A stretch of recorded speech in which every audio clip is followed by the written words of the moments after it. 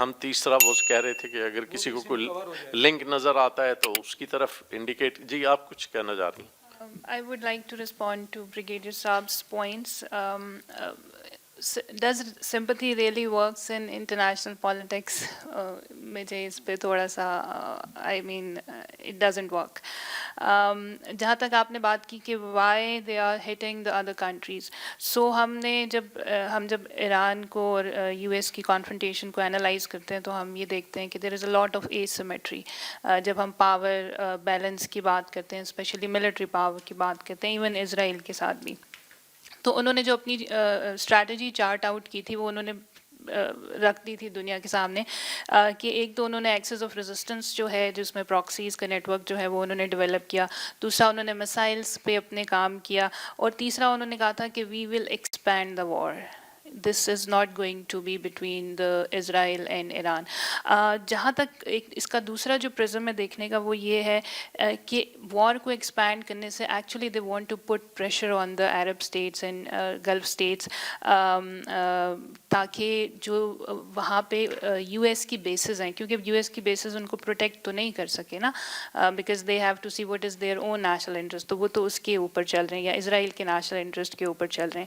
تو اگین جیسے ابھی امبیسڈر نائلہ نے کہا کہ ٹو کویشچن، تاکہ لوگ ان کی جو پبلک ہے وہ کویشچن کرے کہ what is the viability of having the U S bases in these status.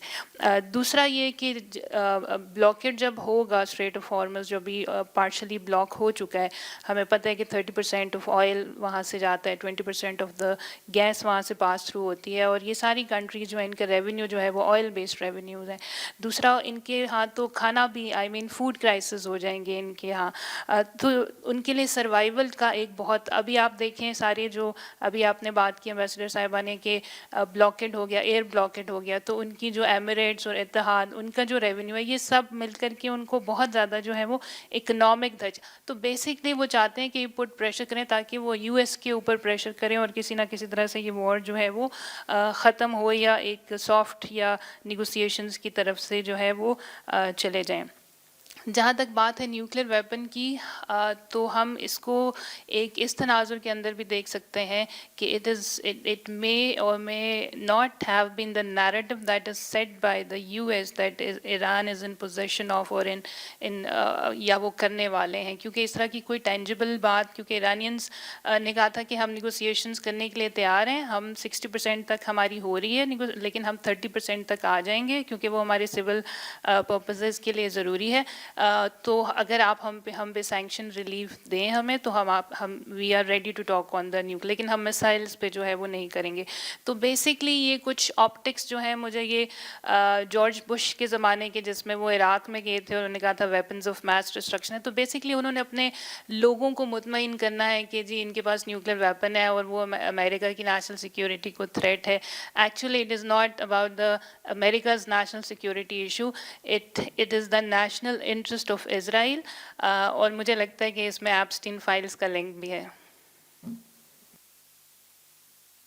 جی شکریہ بہت سر آپ کی اجازت سے.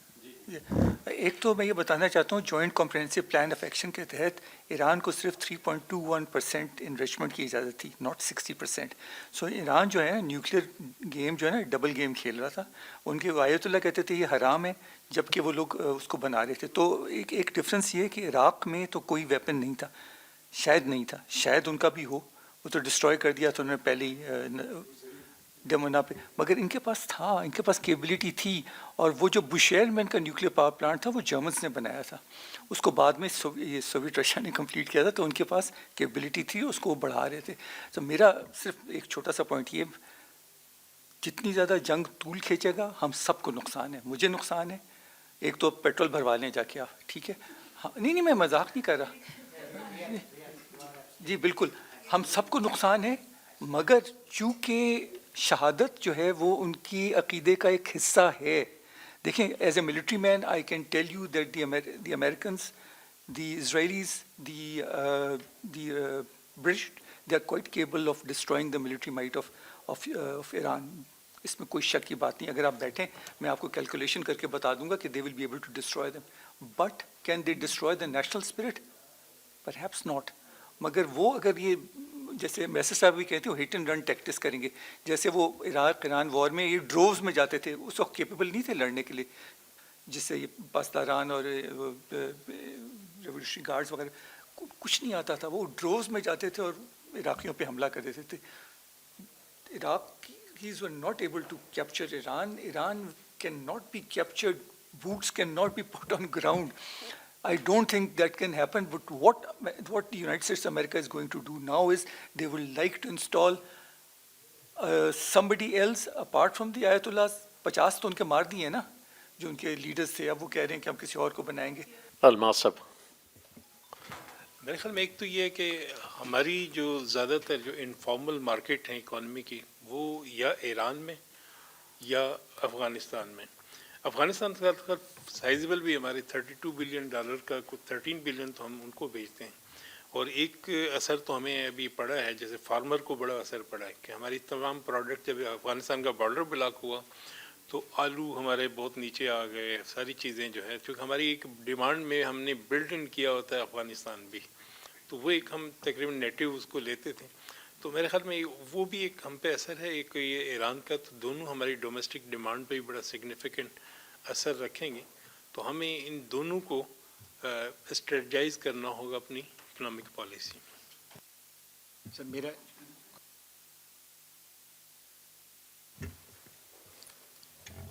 بسم اللہ الرحمن الرحیم.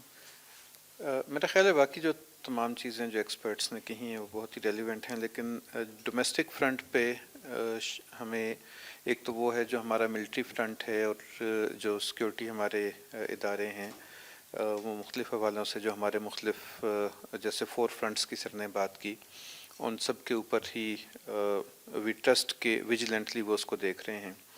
لیکن آن سوشل لیول سوسائٹی کے اندر جس طرح سے جو ہماری فالٹ لائنز ہیں ان کو سمجھنا اور ان کے حوالے سے کچھ اس طرح کی کلیئرٹی لے کر آنا, وہ شاید ایک ایسا امپورٹنٹ ڈائمنشن ہے کہ جو مس نہیں ہونی چاہیے کسی بھی پالیسی فریم ورک میں.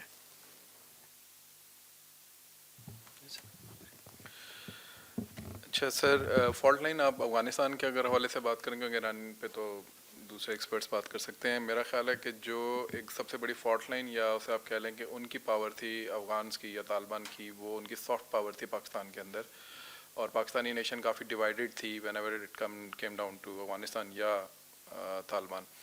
دس is for the first time اگر آپ انالائز کریں تو میڈیا کے اوپر بھی اور ایون سوشل فیبرک میں بھی آپ کو اب ان کی حمایت نظر اس طرح نہیں آتی, بلکہ ان کو ایک ایتھنو فاشسٹ کے طور پہ ہی دیکھا جا رہا ہے. So this is the biggest loss at their end. ہمارے اینڈ پہ یہ گین ہے. البتہ جو سیکٹیرین ایلیمنٹ ہے جو کہ ایرانین کانٹیکس میں, تو وہ اس پہ بات کر چکے ہیں اور میرا خیال ہے کہ اس کو دیکھنے کی ضرورت ہے.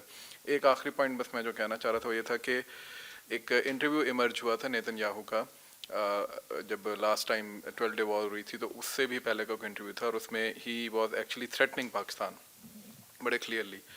اس کے بعد پھر ابھی کل کی ایک یروشلم کے اندر ایک میٹنگ ہوئی ہے جو انفلوئنشیل جیوز ہیں, امریکن جیوز جو ہیں, ان کی یروشلم کے اندر ایک کانفرنس ہوئی ہے, اور اس میں جو فارمر پرائم منسٹر ہیں اسرائیل کے, انہوں نے کہا ہے کہ ترکی از دا نیو ایران, اور پھر ساتھ انہوں نے کہا ہے کہ combined with Qatar and nuclear Pakistan they are going to form up Sunni nexus جو کہ اب ہمارے لیے تھریٹ ہوگا. So for them their targets are very clear. Third یہ کہ ابھی آج آپ کے شہباز شریف صاحب کی ٹویٹ کو اسرائیل کی وار جو روم کی وہ ہے ہینڈل ہے ٹویٹر کا, اس نے QRT کیا ہے, اور اس نے باقاعدہ یہ کہا ہے جی کہ پاکستانی جو پرائم منسٹر ہے وہ ایک ٹیررسٹ کو مون کر رہا ہے, اور ساتھ ہی ساتھ اردگان کی بھی ٹویٹ کو انہوں نے QRT کیا دوسری سائڈ سے. سو دس ایکچولی شوز, اور پھر آپ بات کریں تو سائبر اٹیکس کی کل رات کی, تو دس ایکچولی شوز کہ ان کے نیکسٹ ٹارگیٹس جو ہیں وہ کیا, اور میموری کے اوپر ہم آلریڈی بات کر چکے ہیں جو بلوچ کانٹیکس کے اندر ہیں. تو میرا خیال ہے کہ ہمیں جہاں انٹرنل اکنامک ایلیمنٹس کے اوپر نظر رکھنے کی ضرورت ہے, وہاں پہ ہمیں یہ ایکسٹرنل تھریٹ جو کہ ہمارے دروازے پہ آ کے اب ناک کر رہا ہے اس کو بھی دیکھنے کی ضرورت ہے. Thank you. ولید صاحب. سر انسٹیٹیوشنل میموری ہماری بڑی شارٹ ہے. جب 8-9 سالہ عراق ایران وار اینڈ ہوا تو اس میں امریکہ نے ہی پھر تھرو اسرائیل ایران کو ویپن دیا تھا, وہ سب کو ایکسپرٹس کو پتہ ہوگا نا. تو اس سے ہم نے کیا سبق سیکھنا ہے, یہ بڑی اہم چیز ہے. تو دوسری چیز یہ ہے کہ جب ہم ایک کہہ رہے ہیں کہ ولی اللہ، یہ جو ولی اللہ ان کے ہیں ٹی ٹی پی کے، اس کا پچھلے دنوں اسٹیٹمنٹ آیا تھا جیو پہ کہ ہمیں جن استادوں نے پاکستان میں یہ سمجھایا تھا کہ آپ نے خلافت نافذ کرنی ہے اور خون دینا ہے، وہ ہمیں یہ پورا فتویٰ دیں کہ کیا ہم وہی خلافت استعمال کرنا چاہتے ہیں، تو اس پہ ان کا وہ کیوں خاموش ہے. اس میں جو دیوبندی سیکٹ ہے ادا، ان کی کلیئرٹی نہیں ہے، وہ کلیئرلی نہیں آئے ہیں کہ ان کا اس کے بارے میں نہ ہی کوئی فتویٰ اس لیول کی آئی ہے.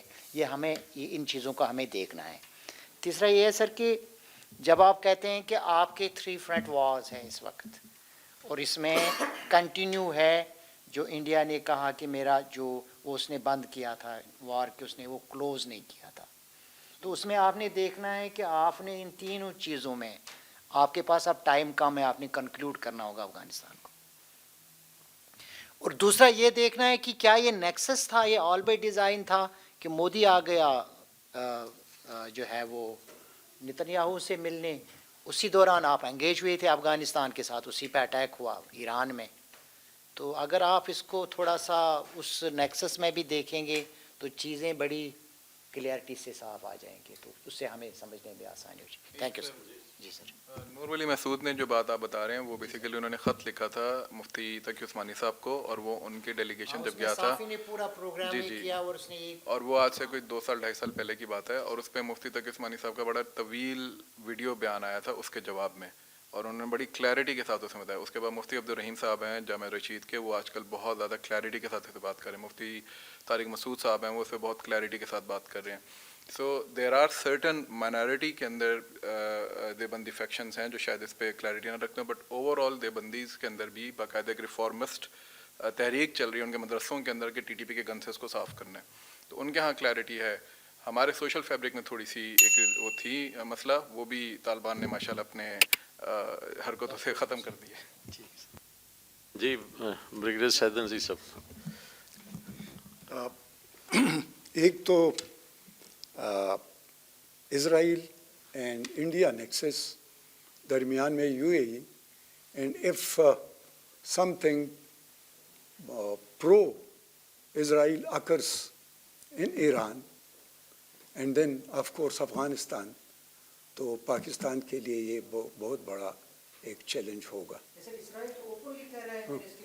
پاکستان نہیں، وہ تو اب وہ ان کے جو کچھ ایئر کرافٹ جیٹس جو ہے وہ گوادر کے قریب، اور اس طرح انڈیا میں بھی کوئی 6 لینڈنگز ہوئے اسرائیل سے، اور کچھ ایکوپمنٹ جو ہے جیسلمیر ادھر چلا گیا ہے، کیونکہ موسٹلی ہمارے کوسٹ اور اس سائڈ کو وہ دیکھتے ہیں. اور اسپیشلی یہ جو آئرن بیم اور اس کے علاوہ آئرن ڈوم اور یہ سب کچھ، اس میں میزائلز بھی کچھ اس میں شامل ہے. تو بلڈ اپ بھی ہو رہا ہے اور ساتھ ساتھ نیکسس بھی بڑھتے جا رہے ہیں، اور آلریڈی ولیٹائل سچویشن ہے.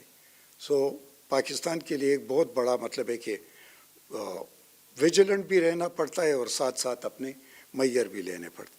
ایک ایران کے بارے میں کہہ دوں اسپریچول سائٹ پر یا ریلیجس سائٹ پر، کہ جس طرح ڈاکٹر طور الیامین نے بھی بتایا کہ it is they don't consider them self اور don't count them self to be a Muslim state but a Shia Muslim state. ان کے اوتھ میں یہ شامل ہے پریزیڈنٹ کا سب کا کہ وہ باقاعدہ اتنے اماموں پر جو رکھے گا یقین، ایمان، فیت، وہ اس کا وہ ہوگا. یہ سارے اس پہ کہ وہ اس میں شامل ہیں. شیعہ کوٹ کرتے ہیں اور ساتھ امامز بھی کوٹ کرتے ہیں. تو یہ ان کا وہ ہوتا ہے. تو مطلب ہے کہ وہ اس جس طرح ہمارے ووٹ سے مسلم کے طور پر وہ ادھر اس طریقے سے نہیں. Thank you. بہت شکریہ جی. یہ جو آخری باتیں ہوئیں نیکسس کے بارے میں، انڈیا اور اسرائیل کے خفیہ تعلقات تو بہت عرصے سے تھے. مجھے یاد ہے ہم نے شاید لڑکپن میں کرنل حامد صاحب کی وہ کتاب پڑھی تھی بھارت اور اسرائیل کے خفیہ تعلقات، اور اس کو پھر عربی میں ترجمہ کرا کے عرب ملکوں میں بانٹا بھی گیا تھا جگہ جگہ. لیکن اب تو وہ ایکسپوزڈ ہو گئے ہیں، اب تو وہ پبلکلی اسرائیل کے دوست کے طور پہ سامنے آ رہی ہیں. اور لیکن اب جو بڑا اندیشہ ہے وہ یہی ہے کہ اسرائیل اور انڈیا دونوں مل کر ہمارے خلاف افغانستان کے تھرو کارروائیاں کریں گے، اور افغان طالبان کو اس کے لیے استعمال کیا جا رہا ہے. یعنی یہ ایک کام ہے جو آلریڈی شروع ہو گیا ہے اور اس میں مسلسل اضافے ہی کا اندیشہ ہے. انلیس یہ کہ افغان طالبان کو کچھ سمجھ آ جائے، کچھ ان کے کامن سینس، کوئی لاجک، کوئی کام کر جائے اور انہیں اندازہ ہو جائے کہ انہیں کس طرح پاکستان کے خلاف استعمال کیا جا رہا ہے. آخر میں درخواست کروں گا جناب خالد رحمان صاحب سے فار ہز کنکلوڈنگ ریمارکس. بسم اللہ الرحمن الرحیم. بہت شکریہ آپ تمام حضرات کا. یہ احساس شروع سے تھا کہ اتنا بڑا وائٹ کینوس ہے کہ کس چیز کو کتنا زیر بحث لایا جائے، یہ ایک الجھن ہوگی. اسی لیے میں نے ذرا لبرٹی لی اور آپ لوگوں سے بیچ بیچ میں انٹرونشن کر کے تھوڑا سا گفتگو کا رخ موڑا. یعنی ظاہر ہے جس نوعیت کا تبصرہ آپ سب حضرات نے کیا ہے کہ ایک بہت ہی والیٹائل سچویشن ہے اور ہم بہت سی صورتوں میں ایک طرح سے ریسیونگ اینڈ پہ ہیں. یعنی ایکشن ہم نے کرنا تو ضرور ہے، اس کے بغیر تو زندگی کا کوئی تصور ہی نہیں ہے، لیکن یہ کہ آپ دوسروں کو دیکھ کے اور پھر اپنا ایکشن سوچیں، یہ والی سچویشن ہے. اس میں جیسے خاص طور پہ سلمان نے جس انداز سے افغانستان کے حوالے سے بعض باتیں کہیں، میرے خیال سے یہ بہت اہم بات ہے کہ پاکستان میں ایک نوعیت کا جو کنفیوژن ہو سکتا تھا طالبان کے حوالے سے، جو نفسیاتی اس کے اثرات بھی تھے اور اس سے انٹرنل بھی جو ڈیوائیڈ اور پولرائزیشن ہے وہ بہت بڑھ رہا تھا. اس میں ہم نے تو پتہ نہیں کیا کیا ہے کیا نہیں کیا، لیکن میرا خیال ہے ہمارا بھی یہ رول ہے کہ یہ بھی سب ریکگنائز کر رہے ہیں کہ اسٹریٹجک پیشنس کا ہم نے مظاہرہ کیا ہے، اور اتنا سب کچھ ہونے کے باوجود ہم نے وہ ری ایکشن نہیں دیا جس کی طرف اب ہم گئے. اور سلمان صاحب نے جیسے یہ واضح کیا، میرا خیال ہے یہ بات بھی صحیح ہے. بالکل ریسنٹلی بھی میرا خیال ہے 2-3 روز پہلے بھی تقی عثمانی صاحب نے کوئی 40 منٹ کی ایک ویڈیو دی ہے، بلکہ ان سے اس میں یہ غلطی ہوئی کہ انہوں نے وہ ایک ویڈیو بھی انہوں نے اس کا حوالہ دے دیا، لیکن اب انہوں نے کل اس کی تردید بھی کی ہے کہ یہ ویڈیو کا میں نے حوالہ دے دیا تھا کہ افغانستان کے لیے اسرائیل اور انڈیا یہ اور یہ کر رہے ہیں اور افغان اس پہ خوش ہیں. تو اس پہ انہوں نے تردید کی ہے کہ میں نے یہ کہہ تو دیا تھا لیکن یہ میری معلومات غلط تھیں اور میں اس پہ اللہ سے استغفار کرتا ہوں. تو بہرحال پاکستان میں اگر دیوبندی سیکٹ کی کوئی بات کرے، اسکول آف تھاٹ کی، تو تقی عثمانی صاحب تو اس میں سب سے بڑا نام ہے. اب آپ کو کوئی کھل کے طالبان کے حق میں بات کرتا ہوا کہیں نظر نہیں آئے گا، حالانکہ ملک بھر میں تو ظاہر ہے یہ مدرسے بھی ہیں، علماء بھی ہیں. تو اس لیے بات وہی ہے کہ یعنی مجموعی طور پہ جو یعنی ایک طرح سے اجتماعی ماحول میں اور اجتماعی جو ذہن ہوتا ہے، مزاج ہوتا ہے، وہ میرے خیال سے اب پاکستان میں بڑی اس میں تبدیلی آ گئی ہے.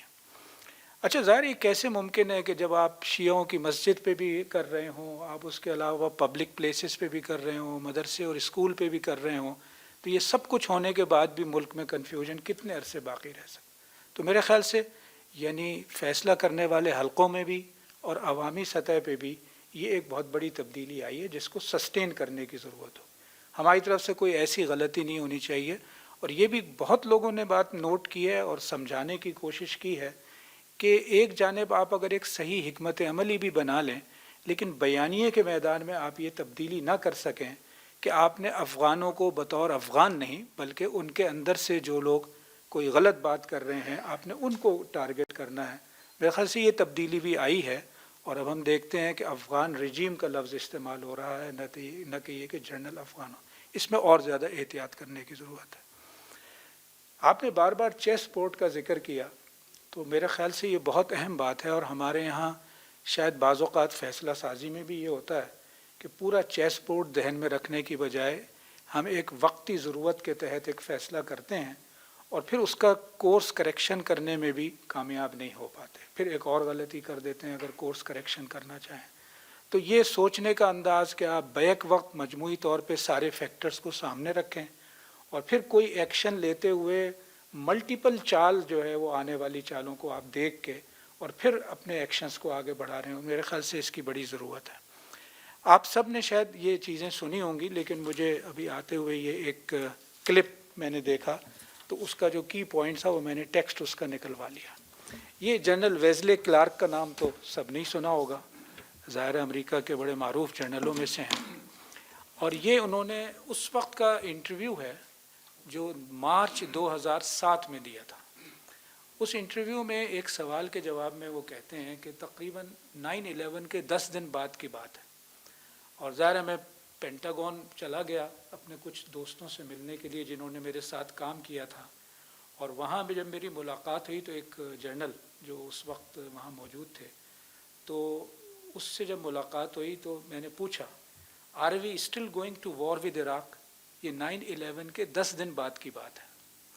جواب میں اس نے کہا oh it's worse than that. He reached over on his desk, picked up a piece of paper, and he said, I just got this down from upstairs, meeting the Secretary of Defense office today. And he said, this is a memo that describes how we are going to take out 7 countries in 5 years. 5 years تو پورے نہیں ہوئے, لیکن پھر وہ جو list ہے 7 countries کی وہ آپ کے سامنے میں پڑھ دیتا ہوں. Starting with Iraq, and then Syria, Lebanon, Libya, Somalia, Sudan, and finishing off Iran. اچھا تو یہ تو یعنی ان کو ایک معنی میں داد بھی دینی چاہیے کہ وہ مسلسل اپنے جو ایک طرح سے ٹارگٹس ہیں اور ایمبیشنس ہیں اس کی جانب بڑھ رہے ہیں. اور ابھی سلمان صاحب نے ذکر کیا کہ نیتن یاہو کا وہ انٹرویو کچھ دن پہلے بڑا وائرل ہوا تھا جس میں وہ پاکستان کا نام لے کے کہتا ہے. اس لیے ہمیں تو سچویشن یہ وولیٹائل ہو یا نہ ہو, یہ اقدامات ہو رہے ہیں نہیں, اس پوری چیس بورڈ میں ہم ایک ہدف ہیں. اچھا ہم ہمیشہ سے ہدف تھے, لیکن جب سے ہم نے نیوکلیئر بنا لیا تو ایک جانب تو وہ ہدف اس معنی میں اور گہرا ہو گیا کہ یہی سب سے بڑا خطرہ ہے. دوسری جانب ہمیں ریئلائز کرنا چاہیے کہ وہی شاید ہماری سیفٹی, اور ایران کے واقعے کے بعد تو یہ اور واضح ہو گیا, یا اس سے پہلے یوکرین کے واقعے کے بعد بھی واضح ہوا تھا. تو اس لیے یہ علامت بھی ہے ہمارا جو نیوکلیئر ہے, ہمارے نیشنل قومی سطح پہ اتفاق رائے کی, پھر اس کا پروٹیکشن بھی جو اب تک ہم نے کیا ہے, پھر اس کو جو ہمارے ہاں جذباتی لوگوں کو ہر وقت یہ خیال ہوتا ہے کہ بس اب اس کو استعمال کیا جائے, یہ کس لیے بنایا تھا ہم نے. لیکن یہ میرا خیال ہے بہت سمجھداری کی بات ہے کہ ہم اسے حفاظت کر کے بھی چل رہے ہیں, چونکہ جب کوئی مرحلہ ہوگا تو وہ تو مرحلہ ہوگا, لیکن اس سے پہلے ایسے کوئی جذباتی. میرا خیال ہے اگر ہم بہت ہی اسپیسیفک یہ سوچیں کہ اب تو انہوں نے سب سے بڑا جواز آتے ہوئے یہ بنایا تھا, اور کوئی جتنی بھی مباحث اور بحثیں ہوتی رہی ہوں, لیکن ظاہر ہے کہ جس وقت ٹرمپ نے تقریر کی حملے سے پہلے تو اس نے ریجیم چینج کی بات کی. اب سوال یہی ہے کہ کیا ریجیم چینج میں یہ کامیاب ہو گئے ہیں؟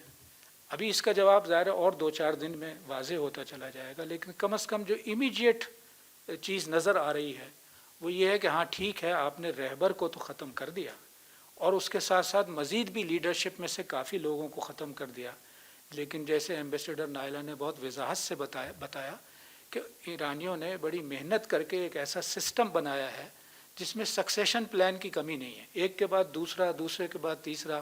اس کے بعد فورمز ہیں, اور فورمز میں اتنے لوگ موجود ہیں کہ جو یکساں انداز سے سوچنے والے ہیں ان سارے معاملات میں. ظاہر ہے تو اس لیے اگر جیسے امیڈیٹ, ظاہر ہے پہلے دن انہوں نے شہادت حاصل کر لی, اور اس کے بعد خبر ہوتے ہوتے 24 گھنٹے لگ گئے. اس 24 گھنٹے کے بعد مزید 24 گھنٹے گزر گئے, اب مزید 24 گھنٹے گزر چکے ہیں, تو رجیم تو چینج نہیں ہوئی. وہ کہہ رہے ہیں عوام سے کہ آپ سڑکوں پہ آ جائیں, عوام تو سڑکوں پہ کم از کم ابھی تک تو نہیں آئے. لیکن کیا اس کا مطلب یہ کہ وہ رک جائیں گے؟ نہیں, وہ رکیں گے نہیں. اسی لیے مجھے بھی اس بات سے ذاتی طور پہ اتفاق ہے کہ شارٹ ٹرم میں تو شاید یہ اونچ نیچ ہو رہا ہوگا, لیکن اگر یہ جنگ کھنچتی ہے تو یہ کوئی آسان کام نہیں ہوگا.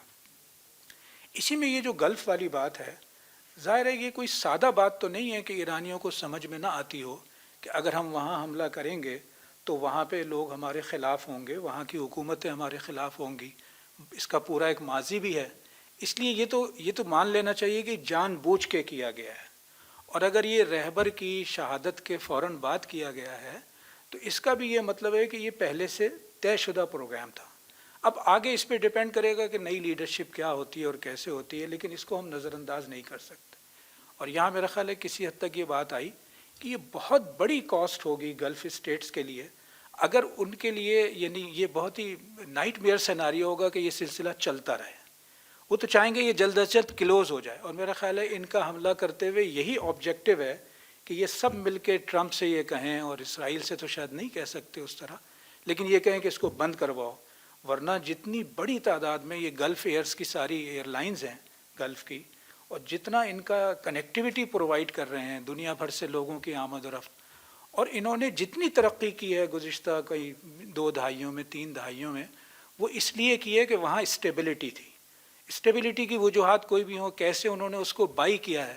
لیکن یہ تو ممکن نہیں ہے کہ اس طرح کا جنگی ماحول رہے جس میں ان کے علاقے میں کوئی نہ کوئی تھوڑی دیر کے بعد کوئی حملہ بھی ہو رہا ہو، تو اس کے بعد یہ ملٹی نیشنل کمپنیز، یہ آمد و رفت، یہ ہیڈ آفیسز جو وہاں بنے ہوئے ہیں، اس لیے یہ وہ ولنریبل ہیں اس اعتبار سے.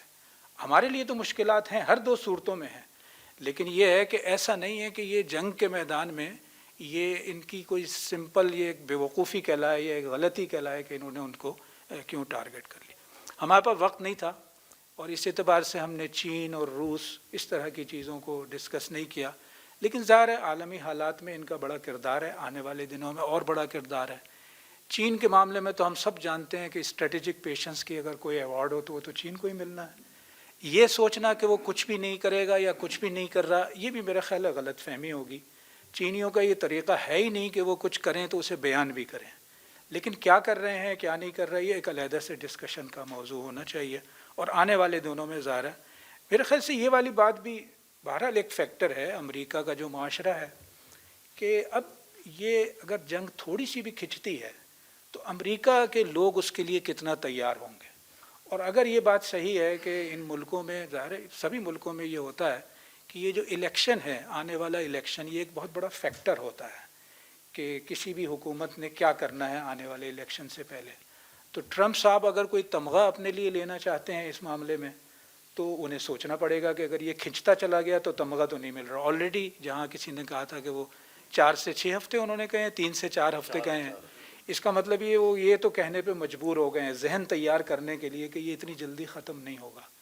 تو دونوں طرح کے فیکٹرز، نیگیٹو پازیٹیو، دونوں فریقوں کے حق میں نظر آ سکتے ہیں. ہمیں بہرحال اپنے ملک کے حوالے سے سوچنا ہے، اور اس میں یہ بات بڑی اہم ہے کہ ہمیں یعنی ایک لارجر پکچر میں اور ایک لانگ ٹرم یعنی ٹارگٹس کو ذہن میں رکھتے ہوئے، اور یہ جو انیشیلی اس وقت ہمیں لگتا ہے کہ افغانستان کے معاملے میں ہم نے کورس کریکشن کرنے کی کوشش کی ہے، اسے آگے بڑھانے کی ضرورت ہے. تمام کے تمام لوگ وہ نہیں ہیں جن کو آپ دشمن سمجھیں اور دشمن بنا لیں، بلکہ افغانستان میں اور ایون طالبان میں بھی کچھ لوگ ایسے ہو سکتے ہیں جو پازیٹیولی سوچنے کو تیار ہوں. البتہ 10 کی لوگ انہوں نے کہا کہ ایسے ہیں کہ جو دراصل اس پورے چیز کو چلا رہے ہیں. تو میرے خیال سے یعنی جس کو کہتے ہیں کہ آپ منتظر رہیں، حالات تو بار بار تبدیل ہوں گے آنے والے دنوں میں، لیکن اس نوعیت کی یعنی ڈسکشن سے ہمیں بہت سی چیزیں سمجھنے میں بھی مدد ملتی ہے. تو انشاءاللہ آئندہ دوبارہ بھی بیٹھیں گے. بہت بہت شکریہ.